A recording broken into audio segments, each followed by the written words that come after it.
many are also looking back at last year's January snowstorm. 6 on Your Side reporter Ella Wales joins us now live with how Knox County crews and residents are doing things differently to prepare this time around. Ella. Bo, Lori, Knox County was able to spend more money on materials ahead of this year's snowfall, including spending $400,000 to replenish its salt supply. And the county isn't the only group taking a new approach to winter weather prep this year after we saw up to 10 inches of snow in some areas last year.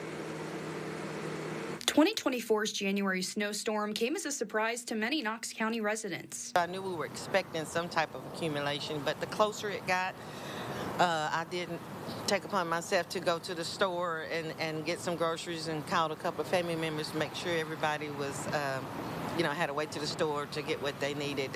Last year was a little bit of a surprise because we weren't expecting that much. That experience causing many to prepare differently this year. We got the salt that you're supposed to get. We went to the grocery store, we're prepared that wise.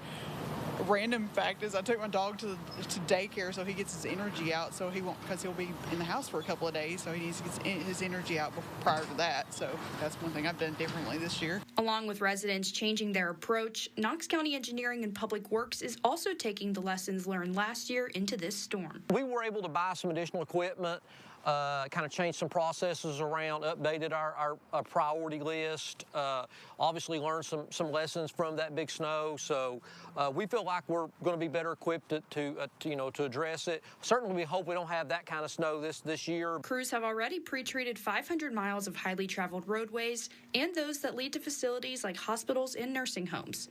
But last year's storm helped identify other priority areas. That's one thing we learned last year a little bit is even in some of your dead-end and residential streets, there's some hills and curves and areas that don't ever get sun. So we've made notes of those. And as a matter of fact, like there's a couple, one off Hardin Valley and one off Kingston Pike that have real steep hills that, they're not on per se a priority 1 or 2, but they're really challenging for those folks. That may be the only way those folks can get in and out. So we are pre-treating those and elevated those up into that list.